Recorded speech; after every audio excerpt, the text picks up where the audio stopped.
نماز پڑھنے والے اگر نماز کی روح سے آشنا ہو جائیں کہ یہ محض اوپر نیچے ہونے کی مشق نہیں ہے، بلکہ یہ اللہ کے حضور اپنی نیازمندی کا اظہار ہے، اپنے عجز کا اظہار ہے، تو پھر نماز ان کو وہ مقام دیتی ہے اور وہ شعور بخشتی ہے کہ جو بے نمازی کے نصیب میں کہاں۔ انسان کے اشرف اعضاء اس کے سر میں ہے، بولنے کی قوت زبان سر میں، دیکھنے کی قوت آنکھیں سر میں، سننے کی قوت کان سر میں، سوچنے کی قوت دماغ سر میں، سونگھنے کی قوت ناک سر میں، اور یہ سر مالک کے در پہ۔ اور زبان سے بندہ کیا کہہ رہا ہے؟ سبحان ربی الاعلی، مالک تو سب سے اعلیٰ ہے۔ اور اپنا رویہ اور عمل کیا ہے کہ اپنی ناک بھی خاک پہ رکھی ہے، پیشانی بھی خاک پہ رکھی ہے، اور باقی اعضاء بھی خاک پہ ہیں۔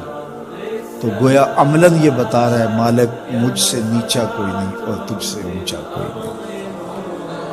اور اگر وہ نماز کی روح سے آشنا ہو جائے تو سجدے سے سر اٹھانے سے قبل اللہ سارے اس کے بوجھ اتار دے، اس کے من میں روشنیاں کر دے۔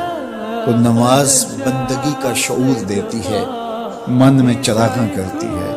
اللہ کے حضور جھکنے سے بندہ ایسا بندہ کامل بن جاتا ہے کہ پھر وہ کسی اور کے آگے نہیں جھکتا۔ تو اپنی اولاد کو نماز کی محبت دو، نماز کی ترغیب دو، نماز کی عادت دو اور نماز کا حکم دو، اور ان کی عادت راسخ ہو جائے، طبیعت میں پختگی کے ساتھ نماز کو اختیار کرنا ان کی طبع میں جم جائے۔ نماز ان کی طبیعت میں نظم پیدا کرے گی، ان کو نظم و ضبط کا پابند بنائے گی، اور ان کی صحت کی ضامن ہوگی، اور ان کے باطن کی طہارت کا سبب اور ذریعہ ہوگی۔ اس لیے کہا کہ اللہ کی حضور جھکنا نہ بھولنا اور نماز قائم کرنا۔ نماز کا تعلق اپنے آپ سے ہے کہ وہ اپنے آپ کو سنوارتا ہے، تقرب اللہ کے لیے اس کی اپنی عملی کوشش ہے۔ بندے اور خدا کا ایک ربط ہے نماز۔ اسی طرح یہ خیال کہ میرا مالک مجھے دیکھ رہا ہے، اس سے بھی تہذیب نفس ہوتی ہے، باطن کی تربیت ہوتی ہے۔ انسان ایک حصار میں آ جاتا ہے، ایک پہرے میں آ جاتا ہے کہ میرا اللہ مجھے دیکھ رہا ہے، اور پھر وہ قدم پھونک پھونک کے رکھتا ہے۔ وہ اچانک لوگ بیٹھے ہوئے ہوں نا، تو آج کل یہ سوشل میڈیا کا زمانہ ہے، تو کوئی کیمرہ سیدھا کر لے تو ایک دم مرتب ہو جاتا ہے، اس لیے کہ اب ہماری تصویر آنے والی ہے۔ یا کوئی کسی کو کہے کہ جناب آپ لائیو جا رہے ہیں، تو وہ بالکل اپنی حرکات سکنات منظم کر لیتے ہیں، کپڑے سیدھے کرنے لگ جاتے ہیں، اس لیے کہ ہم لائیو جا رہے ہیں۔ وہ لائیو چاہے 5 آدمی دیکھ رہے ہوں، چاہے 10 آدمی دیکھ رہے ہوں، لیکن پھر بھی چونکہ ہم لائیو جا رہے ہیں تو اپنی حرکات سکنات مرتب کر لیں گے، منظم ہو جائیں گے۔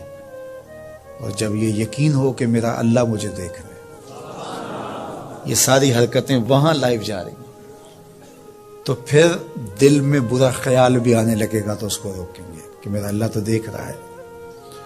پھر بولی بھی مرتب ہو جائے گی، پھر رویے بھی مرتب ہو جائیں گے، طرز معاشرت بھی منظم ہو جائے گا، آنکھیں بھی نہیں بھٹکیں گی، خیال بھی نہیں بہکیں گے، سوچیں بھی آوارہ نہیں ہوں گی، چاہے آپ بند کمرے میں کیوں نہ ہوں، پھر بھی منظم رہیں گے، اس لیے کہ میرا اللہ مجھے دیکھ رہا ہے۔ تو یہ یقین زندگی کو منظم کرتا ہے۔ تو اس کا تعلق بھی انسان کی ذات سے تھا۔ نماز سے بھی تہذیب نفس ہے، اللہ سے تقرب حاصل ہوتا ہے۔ اب کہا تو خود غرض نہ بننا کہ اپنے آپ کو سنوار لیا اور کافی ہے، نہیں، لوگوں کو بھی نیکی کا حکم دینا۔ وَأْمُرْ بِالْمَعْرُوفِ وَانْهَ عَنِ الْمُنْكَرِ، لوگوں کو نیکی کا حکم دینا اور برائی سے منع کرنا لوگوں کو، یہ مومن کی زندگی ہے۔